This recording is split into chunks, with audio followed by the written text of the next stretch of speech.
Hello and welcome into episode 222 of the Skate Podcast. I'm Bridget Prue, here with Scott McLaughlin, Brian DeFelice, having technical difficulties. So just the two of us for today, reacting to preseason game 2, as well as practice from this morning's 2 sessions for the Bruins. So Scott, you just came over from Bruins practice. A little bit of different lines this morning. Of note, especially in the top 6. Yeah, so basically everyone who played Tuesday night in Buffalo, they were part of the second group Wednesday at practice. Everyone who didn't play was in the first group, which is most of the regulars because there weren't a lot of regulars who went to Buffalo. So yeah, the most notable combination is right at the top. The first line was Brad Marchand, Pavel Zacha, and David Pastrnak. Kind of a loaded up top line that we didn't, and I would say probably still don't expect to see for opening night because Jim Montgomery has said that he anticipates having Marchand and Pastrnak on 2 different lines. But he was asked about after practice and said this was just something he wanted to take a look at. We talked to Brad Marchand as well, and he said, yeah, he thought things went pretty well with the 3 of them together. If they do stay together, they'll have to build some more chemistry. He talked about how there can be, kind of an added benefit because all 3 of them are going to be on the top power play unit as well. And sometimes, if you have power play chemistry, it carries out at 5-on-5 and vice versa. So that was interesting to see. That made the second line. Charlie Coyle centering James Van Riemsdyk and Jake DeBrusk. And then from there, I don't know if you can read too much into like the third and fourth lines, because again, that's where you get into some of those guys were playing in Buffalo, so they were part of a different group at Wednesday's practice. But you had Trent Frederick, Morgan Geekie, and Patrick Brown together, and then Brett Harrison, Matt Poitras, and Fabian Lysell, 3 of the kids who did not make the trip to Buffalo. So, just that top 6 group looking a little different was notable. Yeah, and that top line, like you mentioned, of Marchand, Zacha, and Pastrnak would be what we were kind of referring to as like the loaded first line. Like if you don't split up Marchand and Pastrnak and you put them both on the same line, you're not really spreading things out through the top 6 as much. So, it'd be interesting to see that. But as you mentioned, it's more likely than not going to be Marchand with Coyle in some way, shape, or form, and Zacha with Pastrnak, though there's still time to develop chemistry in the preseason. But so that was just practice. I think we should spend most of the time on preseason game 2. It was not the prettiest game. Goaltending was not as good as Brendan Bussey in the first one. It was Kyle Kaiser started out, played most of the game, then DiPietro came in and played the final period. I thought that the things of note came most from the defense. They had Grzelcyk and Carlo, the regulars, in there, but Carlo was paired with Mason Lohrei, and he's somebody that we really wanted to get a look at, and he got a lot of ice time. Thoughts on Mason Lohrei's first preseason game this year? Yeah, so Mason Lohrei in the box score was listed as having played 29 minutes. I asked Jim Montgomery about that Wednesday, and he said he thinks the tracking of ice time was actually a little off. He doesn't think he got to 29, but he did say that he still played over 25. So that's still a lot of ice time. And yeah, I thought Lohrei looked pretty good for the most part. Was pretty clean. He had one bad turnover in his own zone where he kind of blindly threw the puck up the boards, and it went right to Buffalo. There was no Bruin even in the neighborhood. But other than that, he was active. He looked pretty smooth in transition, got involved in the offensive zone, ends up with an assist on the Bruins' only goal, which comes late in the third period from Oscar Steen. It was, Merkulov and Steen kind of combined to win a faceoff. Lohrei puts a shot on net. Steen buries the rebound. So, Montgomery said he thought Lohrei got better as the game went on, which again is a good sign when you're handling those kinds of minutes. That obviously, he wasn't wearing down or anything. Montgomery also called him a big horse, which is always a good compliment for a defenseman. We've heard Charlie McAvoy called things like that in the past, or stallion or whatever. So yeah, pretty good preseason debut for Lohrei. Obviously, he has a bit of an uphill battle because it's not like he's not battling for seventh defenseman. If he's going to make the team, he has to be in the top 6. Like, he has to play. It wouldn't do him any good to be playing 1 out of every 3 or 4 games. Like, if that were the case, it's better for him to be in Providence. Yeah. Yep. He definitely showed he could handle the minutes, like you mentioned. He's big, right? Seeing him out there next to Brendan Carlo and him not being that much smaller, you're like, oh wow, yeah, this kid, he looks like his face is so young looking, but he's big. I think he handled a lot of the situations correctly. I do recall the play up the boards that was, not a very well advised decision to make in that situation. And there was another defenseman too I wanted to talk about, which was Ian Mitchell. Ian Mitchell had a few plays that drew my attention. He made a steal at the offensive blue line, set up a scoring chance. He had another shift where he had more than one shot on goal.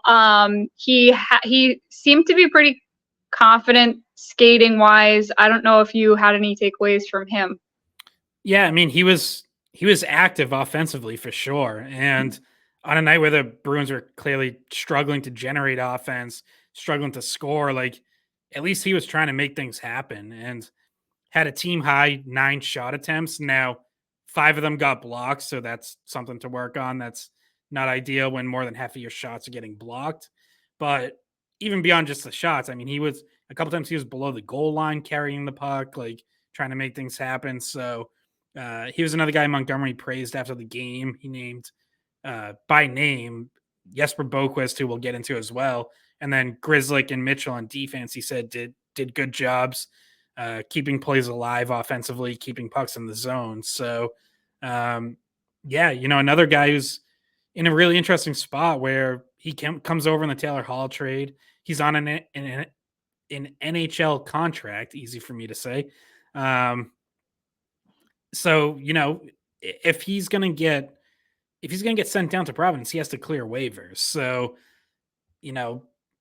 I think right now everyone sort of has him penciled in as the 8th defenseman if they have enough cap space to carry 8, but they might not. So he could be in a competition where it's, hey, who's the 7th defenseman? Is it him or Jacob Zaboral? Or obviously it could be someone else, but those would seem to be the 2 favorites. So, Zaboral played the first game and I thought for the most part looked pretty good until he got hurt. Had an assist on Johnny Beecher's goal.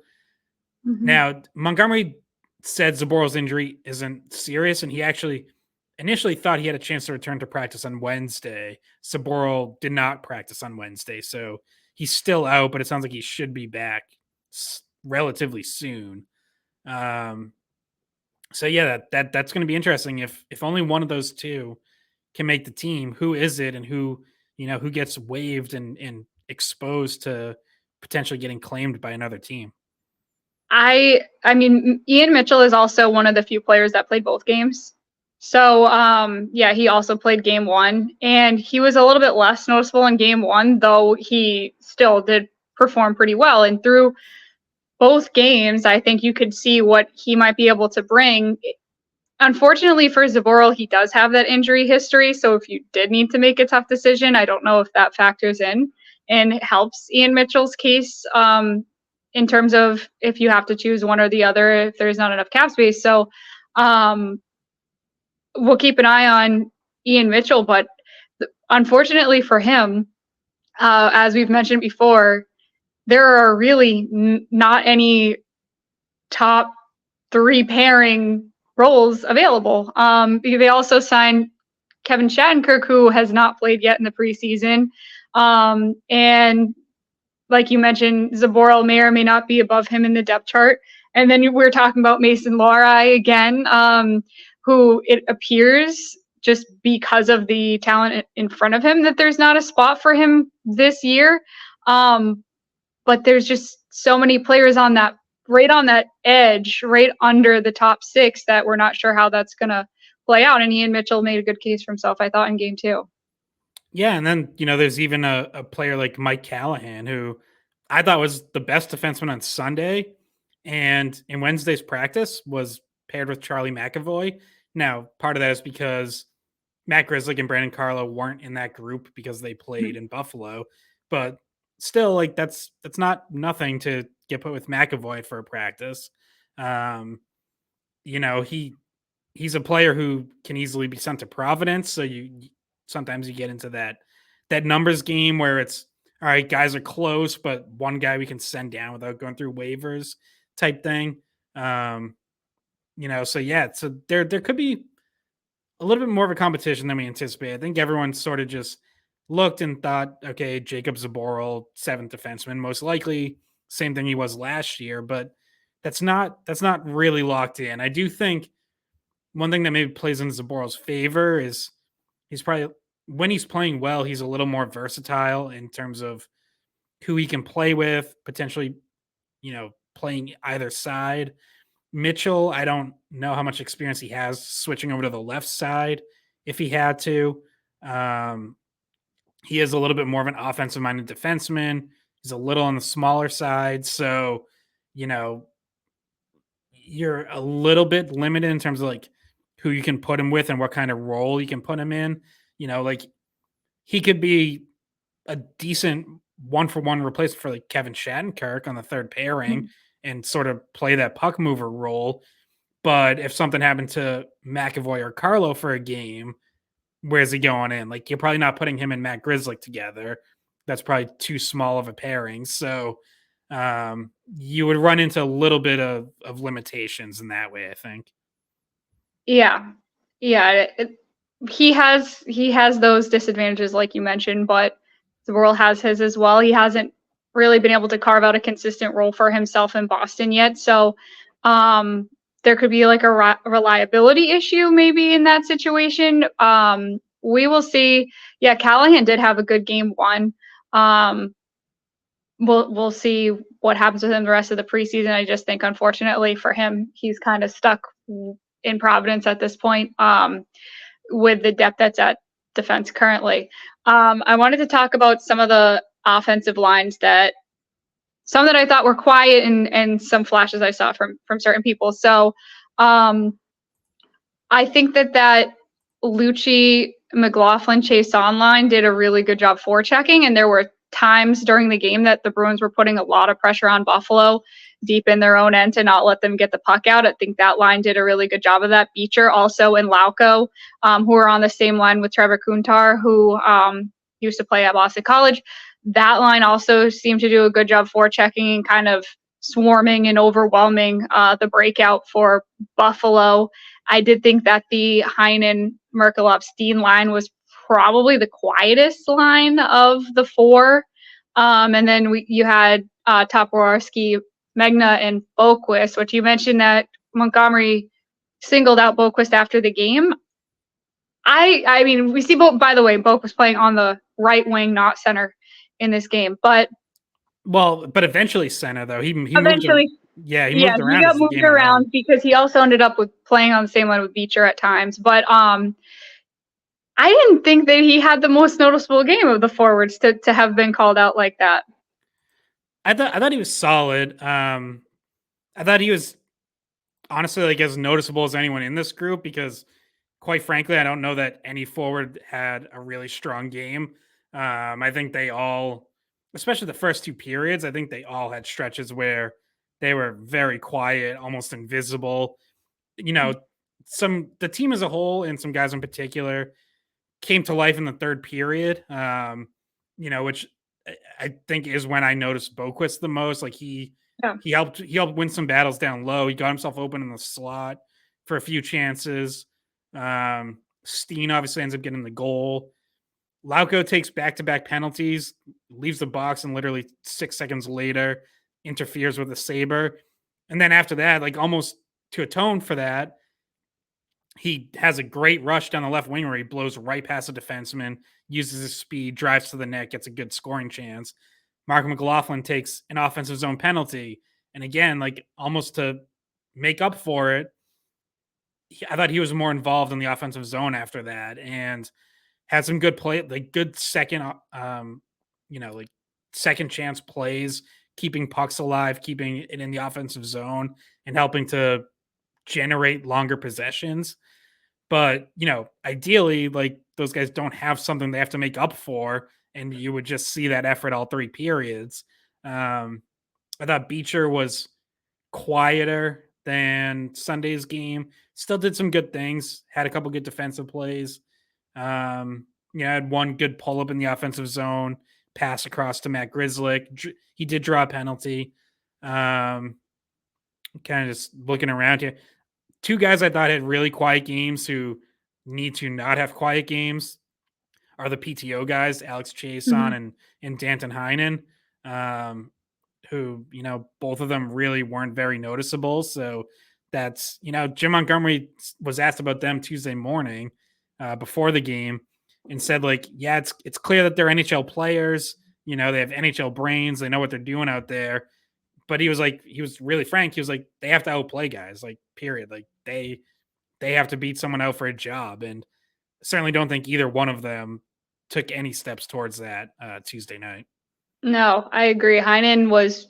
It was almost like he wasn't out there, and somebody that was a center prospect that we had heard a lot of really good things about. Merkulov, I thought was really not super noticeable either. Um, Beecher also playing in his second preseason game.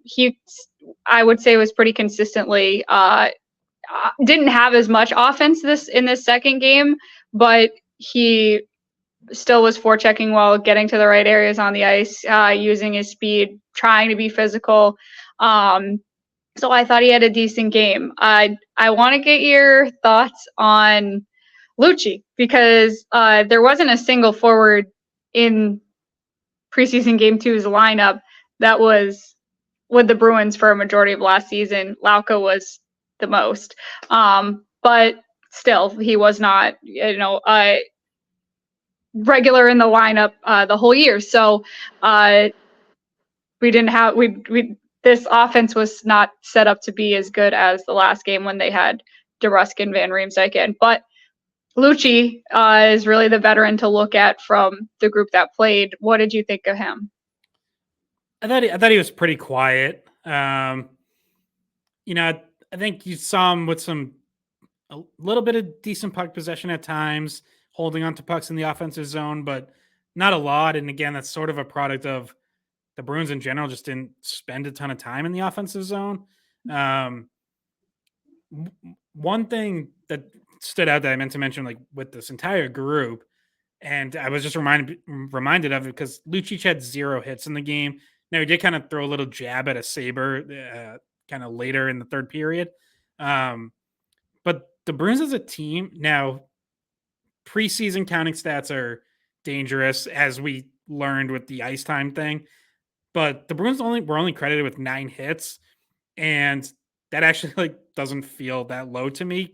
Watching it, it was like no one was really playing super physical. And when you consider that Jim Montgomery has made that a point of emphasis and said they need to be a more physical team this year, has said it publicly, has presumably said it in team meetings.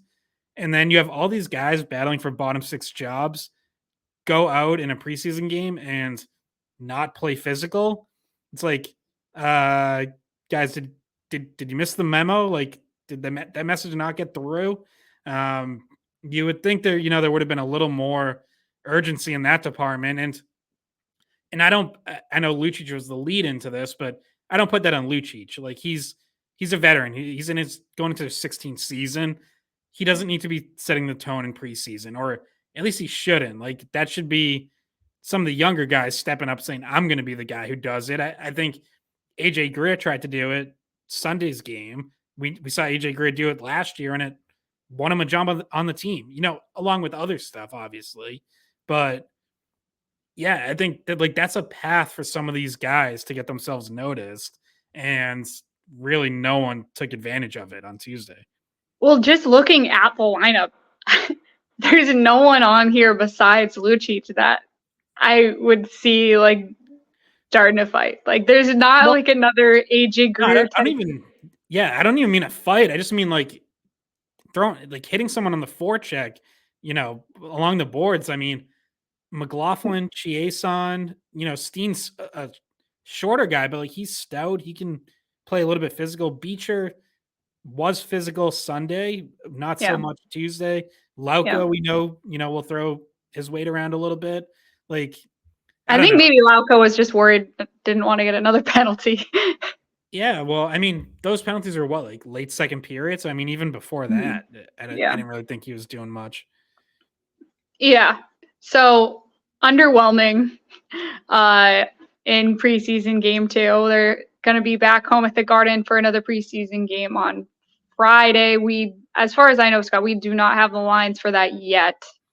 Not yet, but I would definitely expect more of the regulars, more big names, especially for a home game. Yeah, so maybe something a little bit closer to the practice lines in Group 1 today. Yeah, I think it's probably pretty good bet. We'll see, what the lines look like at Thursday's practice if Montgomery changes things up again. But I'm gonna guess that whatever the lines are for Thursday's practice is gonna be a pretty good indication of what Friday's lineup looks like. Should be good. We will both be there. Finally, the Red Sox are almost over, so I'll be able to jump in and join you at some of these preseason games soon enough. Yeah, I know. Also, like, there's this little bit of a gap now between Tuesday to Friday, and then it's Friday. They take the weekend off, which I appreciate, and then Monday, Tuesday, Thursday, I think, are like the Yeah. last. Like they all bunch together. So, Yeah, yeah, I and mean, weirdly, like Monday's on the road and Tuesday's home and Thursday's on the road. yeah. So I imagine that Monday, Tuesday, you'll probably see two completely different teams. I'm gonna guess like whoever plays Monday won't play Tuesday, but yeah, other than that, I think the regulars are gonna get at least two of these final four games, maybe even three. So, um, which obviously all what that also means is like these guys lower in the lineup, all of a sudden not as many opportunities. Like Mhm. where it's been, a full lineup of these guys potentially trying to battle for spots.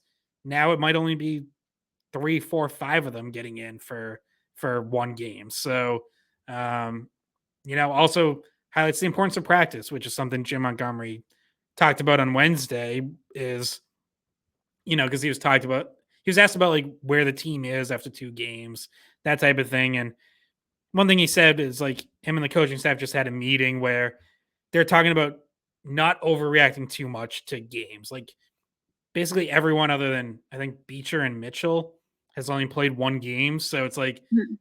okay, so they get 14 minutes in a game versus hours of practice time that we've seen. And he's like, you have to remind yourself that like those 14 minutes don't like they're important, but they don't tell the whole story. So um, and I think of that particularly with, say, a guy like Chiason, who, as we said, did have a quiet game, but I think has looked good in training camp and has had some really strong practices. And it's like, all right, yeah, like that's the kind of guy. Like as soon as Montgomery said that, that's who I thought of. Where it's like, okay, maybe don't completely write him off because he had one quiet preseason game when he's otherwise had a good camp and has like very much kept himself at least in the conversation to make this team. So, um, yeah, but nonetheless, especially for guys pushing for roster spots, like you get into these last 4 games, it is important. So you got to bring it.